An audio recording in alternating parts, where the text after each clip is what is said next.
如果你也喜欢那种外皮微焦、里面像云朵一样软糯的薯饺，那你一定要试试这个空气炸锅版本。大家好，我是娇妈。这款空气炸锅薯饺不用深蹲在油锅前，健康少油，而且比快餐店的更有滋味，新手也能轻松搞定。让我们一起看看怎么做吧。先准备一个差不多300克的土豆，提前洗干净后用刨刀去皮，土豆尽量选择圆整一点的，然后对半切。再把切成一半的土豆再对半切，差不多切成1/8大小后再对切，切成这样的后斜形就可以了。土豆都切好后装入一个大碗中，接下来倒入可以没过土豆的清水，将土豆浸泡10分钟，可以去除土豆中多余的淀粉，也能防止氧化变黑。10分钟后把土豆沥水捞出，拿几张厨房纸把土豆表面残余的水分都擦干，干燥的土豆表面更有利于烘烤。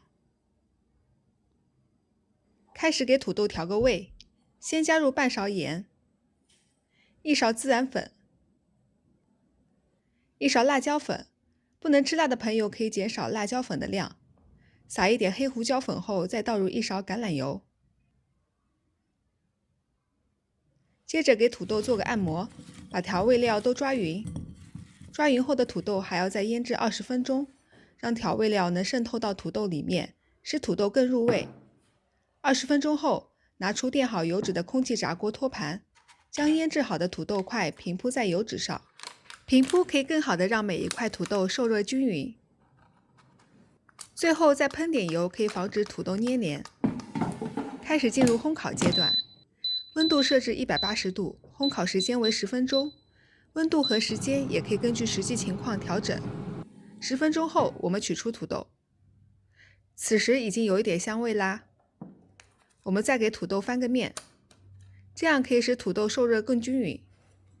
再喷一点油，让表面有酥脆的感觉。将土豆重新放入空气炸锅中，再设置180度的温度，继续烘烤10分钟。10分钟后，香味扑鼻的空气炸锅烤薯饺就完成啦。喜欢这个视频的朋友记得点赞加订阅我的频道哦。